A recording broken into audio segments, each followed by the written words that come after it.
When I was dating a guy in my 20s, we were having such incredible sex. We were so in love, and I was certain it was the best sex of my life, the best sex I was gonna ever have. One day he went to work and I found all of his porn. And I was so upset and so confused. I still remember like it was yesterday. I was calling all my friends. I'm like, what does it mean that every woman he's watching has large breasts, they're tall, they're blonde, and you can see I'm the opposite of that. You're listening to Sex with Emily. I'm Dr. Emily, and I'm here to help you prioritize your pleasure and liberate the conversation around sex. If you've ever hesitated to ask a sex question because you think it's embarrassing, well, this episode is for you. Today, we're breaking down those barriers and tackling the questions you've been wanting to ask because guess what? There should be no such thing as an embarrassing question. A lot of times we don't ask because we're so afraid that we're the only one with that question. Well, I guarantee you these are the top questions that I know you've been dying to ask. We're starting with a big one. How do you handle rejection for sex from your partner when they masturbate daily? How dare they? Or what if their porn type looks a lot different than you do? And is that vibrator bad for you? Should you really be using your vibrator? Well, we get into all these questions in this episode. I'm offering real answers so you can just shake off that, I don't want to ask that feeling. Let's get into it and find all the solutions you've been searching for. I got you. Please rate and review Sex with Emily wherever you listen to the show. It helps get the show out to more people, and it just takes you a few seconds to do it. You can just do it right now. Look at your phone, look at your app that you're listening to this on, and review us. We so appreciate it. You can also find me on Instagram, YouTube, TikTok, Twitter, or X, and Facebook. All the places. It's all at Sex with Emily. My new articles, How to Actually Talk Dirty, and Ask Emily, Help, My Partner Can Only Orgasm with Her Legs Straight, are both up on sexwithemily.com. All right, everyone, enjoy this episode. All right, here's the first question. How do I handle rejections for sex from my partner when they masturbate daily? All right, I get it. That stings, right? It doesn't feel good. Here you are wanting sex. Your partner's rejecting you. That part doesn't feel good. And then they're masturbating. Like, what gives? I get it. I also know why that's really frustrating because here's the thing. What you need to understand is that sex with you and masturbation fulfill two very different needs. Sometimes we just want to masturbate to release stress, to make ourselves feel good. We just get inspired. We want to knock one out, but it really doesn't have anything to do with you. They're very separate. Have a talk with your partner and let them know how it makes you feel. Now, you never want to attack your partner and be like, why are you masturbating all the time and you're not having sex with me? But how the conversation would go is something like this. So I've been thinking about our sex life a lot, and I love the connection we have. And I really miss that. I really miss the time of just the two of us connecting. And then when I hear you're masturbating, which I know is important, it makes me feel like that's a priority over me. I've learned recently that that's probably not the case, but what I really miss is the connection and our touch and our intimacy. So do you have any ideas about how I could continue to feel connected with you while you still have your active masturbation practice? I guess the most important thing here is not to take it personally. So many times we just don't say anything to our partner, but this is a common question. So I get why it's confusing, but have a talk with them and let them know how you feel because no one can argue with our feelings. And you might be surprised and probably very pleased with what you'll find out. And just remember, it is important for you to take time to get your needs met as well. Embarrassing question number 2. If their porn type looks different than my body type, does that mean they may not be attracted to me? Okay, here's a story because I understand this question. I've been there. So when I was dating a guy in my 20s, we were having such incredible sex. We were so in love, and I was certain it was the best sex of my life, the best sex I was going to ever have. One day he went to work and I found all of his porn. And I was so upset and so confused. I still remember like it was yesterday. I was calling all my friends. I'm like, what does it mean that every woman he's watching has large breasts, they're tall, they're blonde, and you can see I'm the opposite of that. I have smaller breasts. I'm brunette. And I don't look anything like that. My mind was blown. Like, how could it be that this is what he's masturbating to? He must just be silently suffering through the sex he's having with me till he can just go home and masturbate with the woman he really wants to be with. Well, what I didn't know then is that we can have really active, rich fantasy lives. And what we see in porn and what we want to watch in porn and our porn interests don't necessarily correlate what we want in real life. In fact, straight women, a lot of them love watching gay porn. Doesn't mean they're gay. Doesn't mean they want to be with a gay man. No, it doesn't. It just means that when I want to masturbate and when I want to watch porn, this is the scene, these are the kinds of people and the body types that turn me on. So remember, sexual fantasies are nuanced. They don't necessarily reflect what we want in real life. And also to have these conversations with your partners, remember timing, tone, and turf. Those are my top tips. Those 3 T's. Remember those anytime you want to have any awkward conversation. And you want to find the right time when you're not halt, that's hungry, angry, lonely, or tired. And the tone is curious. It's compassionate. It's fun. It's playful. It's chill.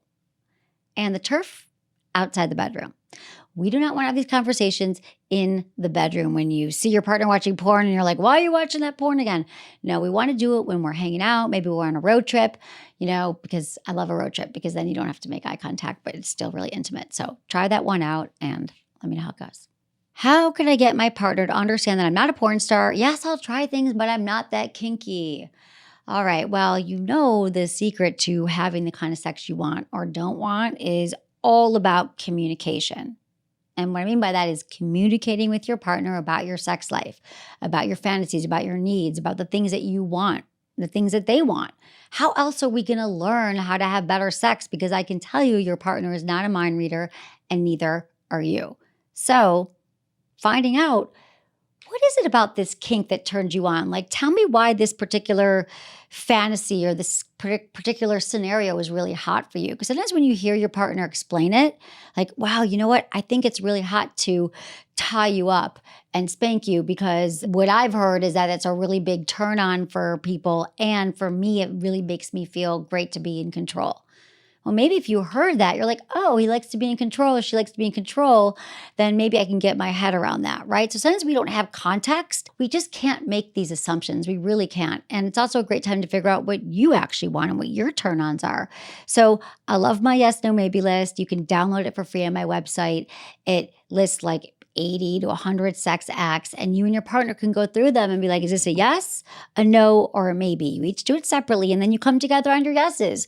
Maybe you want dirty talk and your partner wants dirty talk, and how great, you never knew that before. So there's a lot of ways to play and explore so you have a better understanding of what your partner actually wants, and then you're not making yourself feel bad about it, because we don't want that, and that will not be a turn on.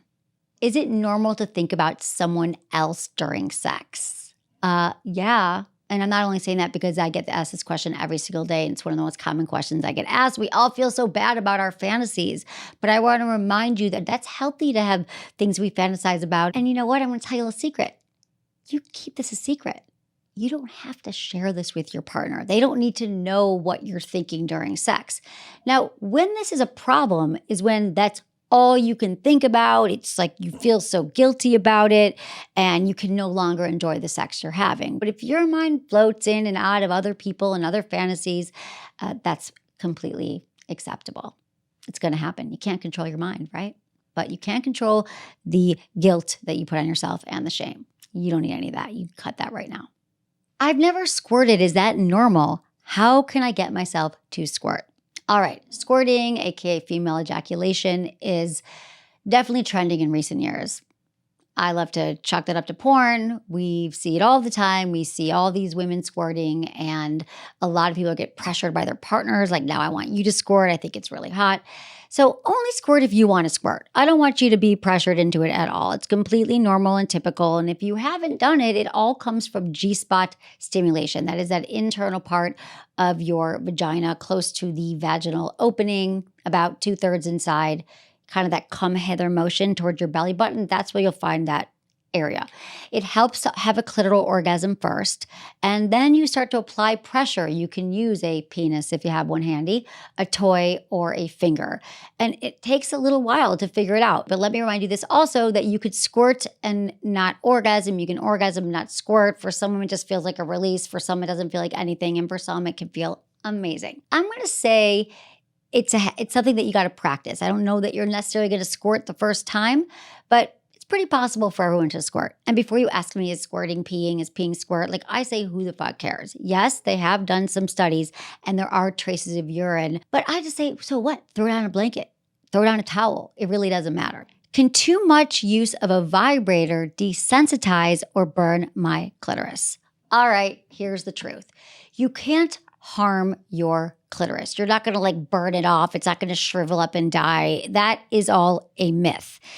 It can lead to a little bit of numbing, or maybe your clitoris can be a little burnt out because you're used to that kind of pressure, that kind of sensation. But no, you can't permanently damage yourself. I always recommend a little bit of cross training. So if you're feeling like, you know what, I'm just using my vibrator, I'm hitting quit it, I'm no longer exploring and checking out other erogenous zones because we have so many on our body, then you can just say, you know what, I'm going to go back to my hands. I'm going to tease myself. I'm going to use some lube and I'm going to do it the old fashioned way with my hands. And you're going to find out that everything is still working and it's still okay. The neural pathways in our brains get used to a certain kind of pressure, a certain kind of stimulation. That's why the vibrator is like the sure thing. You know what to do and it works. But you can also train your brain to respond to other kinds of stimulation. So no need to worry about this kind of burnout from your clitoris, but it's always great to mix things up, especially when it comes to your body. How can I get a clitoris orgasm by mouth without it taking hours? Okay, I think you're saying that when someone goes down on you, you want to be able to have an orgasm, but it just takes a really long time. Yeah, I get that. For a man, it can take about 8 to 10 minutes to orgasm, and for a woman, it can take between 20 and 40 minutes. There's a gap there. If you're receiving, just chill, relax. Yes, your partner wants to be there. And if they don't want to be there, you know. The best thing you can do, though, if you're giving oral sex, and your partner feels squeamish, I find this mostly with vulva owners. We're like, does my partner want to be there? Do I smell? Blah, blah, blah. The best thing you can say is, you know what? Relax, lay back. I'm not going anywhere. I could be here all night. Do you know what that feels like to know that your partner actually wants to please you and they really want to be there? Like, then you can just relax and you can breathe into the sensations. That's just a huge, huge tip right here. Also, it's great to build anticipation. You need to warm things up. And when you are going right for it and you're just doing the same motion, that's just not going to feel great. Oral sex isn't all about your mouth. You can always bring in your hands. You can always bring in some lube. You can always bring in a toy to help you out. Everyone's body is different. So the more you can pay attention, ask questions, talk about sex outside the bedroom, I think you can speed this up a bit. All right, summer's coming to an end. I know that happens. It's kind of a bummer, but I encourage you to kind of savor these last few days, last few weeks, and take some time to get into your body, do something creative. Whatever it is, I always have gummies. I love gummies. I love Via. I have them in every single room in my house. I use their sleep gummies. I use their high love gummies, which are amazing for sex, arousal, intimacy. What I love about them is they have THC, THCV, and CBD. And that combination allows you to feel really good in your body, calms your mind. It's just amazing. Sleep ones, they'll knock you out if that's what you're looking for. You want to be more creative, they've got gummies for that. They're natural, they're vegan friendly, and not to mention they can be shipped directly to your door in all 50 states. If you want to try to zen out the last weeks of summer, get more creative, I actually love these for creativity too, the high love ones. But really, any gummy, just take your mind off the worry. It stops all that nonsense and chatter and helps you focus on whatever the matter is at hand. You're going to love Via. They've got you covered in every area. Head over to viahemp.com. Use code Emily at checkout to save 15% off your order. That's VIIAHEMP.com. Use code Emily at checkout for 15% off your order, or just click the link in the show notes and let me know how you like them. Okay, next question. I'm single. How do I pursue having a threesome? Well, sounds like you're asking to be a unicorn. That's what we call a third and threesome. Usually there's a couple, and if they're looking for a third, they call that a unicorn. That's just insider language here. So how fun that you want to join a threesome. So there's some great apps right now out there which is a great place to start. One of them is called Field. It's FEELD. That can be a wonderful app to look for people in your area who are looking for a third. You could also look at FetLife, F-E-T Life. You can Google it, like any fun sex parties in my area, you could probably find something, and that might be a great place to start. You just got to do a little bit of research. And then remember, when you are finding to be part of a threesome, you definitely want to check the people out. Maybe get coffee beforehand, maybe meet up with, I always recommend meeting up with them first, or, doing a FaceTime call and just seeing what it's about, because you always want to be safe, just like you're going on a regular date. And you want to be sure to discuss your boundaries ahead of time. And if you don't know what I'm talking about, when you close your eyes and you picture this threesome happening, is there anything that really does turn you on? And is there anything that you're kind of think, oh God, I wouldn't want that?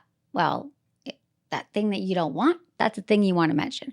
I don't want to be spanked, or I don't want to make out with you, or I'm definitely not sleeping over. You get to think about what you want and then voice all those concerns. That's what's fun about threesomes, especially if it's not with friends or people although that might be another option. You never know. I don't know who you're friends with, but that could totally work too. But especially if these are strangers or people you don't know, practice setting really good boundaries and advocating for what you want, because that is a skill set that's going to serve you for a lifetime.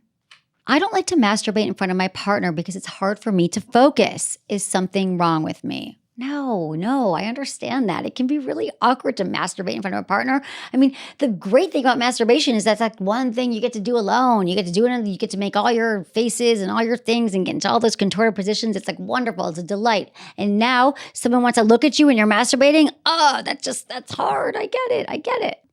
Hear me out. It actually can be really hot to masturbate in front of a partner. In fact, one of my top sex tips is mutual masturbation. And the reason why that's hot is because, number one, it's hot to see your partner turning themselves on. And number two, you're actually learning from them. You're seeing what they do. So then the next time you get to do something to them, you're like, I'm going to do that too. So you actually are learning a lot by this process. And once you get through all that awkward part of it, you might actually like masturbating in front of your partner. We all make our orgasm faces. We all do funny things when we masturbate, or it feels that way. But at the end of the day, it might be fun to check it out sometime, because I think, why not try everything? How do I overcome my fear of being naked in front of someone to have the sex that I want to have? Well, first, how comfortable are you being naked by yourself?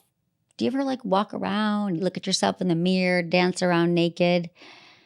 I know, really, that sounds probably like I would never do that because I don't want to see my body and I can't. Well, that's the first step. The first step is us making peace with our bodies, because if we're walking around all day, we're not liking our bodies, we're avoiding the mirror, we don't want to see ourselves naked. Well, why do we think we're supposed to feel more comfortable when we're with a partner? And I'm not even talking about body love. You don't have to become obsessed with your body. It could be body-like or body neutrality. But once you get really comfortable with your body, this is why I'm a huge fan of looking in the mirror, maybe looking in the mirror and touching yourself, or even masturbating. It can be really amazing to see, I can't believe what my body can do. My body can do incredible things. And if we can try to turn those limiting beliefs or those negative thoughts about our bodies into something more positive, flip the script, I love my body because it gets me to and fro, or I love my body because it allows me to chop up vegetables and cook a meal for my family every night. Okay, next. While that is a practice, being naked with your partner in the room. Okay, remember this. You get to dim the lights however you want. I'm not a fan of lights off. You might as well go to bed if the lights are totally off, but maybe some selected candlelight or lights that just, make you feel sexy. And also, you don't have to be completely naked during sex. Wear something that makes you feel sexy. It could be a big oversized t-shirt that maybe is off the shoulder. It could be some fabric that's sort of covering parts of your body that you don't quite feel comfortable with right now. Find the moves, the grooves, the clothing, the fabrics, the ways of being during sex that make you feel more comfortable and confident. It's also great to let your partner know that when they compliment your body, it really makes you feel good. So if they say to you, you look so hot right now, or I love your ass, or I love the way you look naked, or this light just makes you look incredible, you can let them know that words of affirmation really turn you on. They don't know, but I can tell you they're probably thinking those things. So why not have them verbalize it out loud so you can feel good too? If they're naked with you in the bedroom, they are into you and your body and your pleasure, and they are not at all obsessing or worried about your body like you are. So remember, the point of sex is pleasure and connection. And I want you to have more of that. So the more you can kind of turn those thoughts around and get more into your body and feel more present, you will have more pleasure and you will have more incredible connected sex.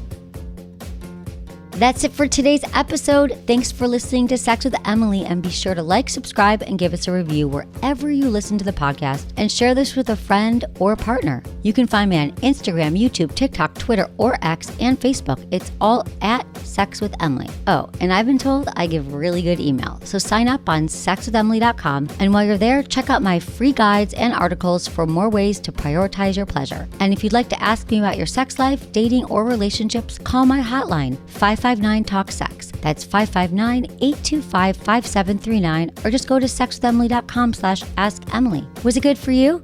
Email me, feedback@sexwithemily.com.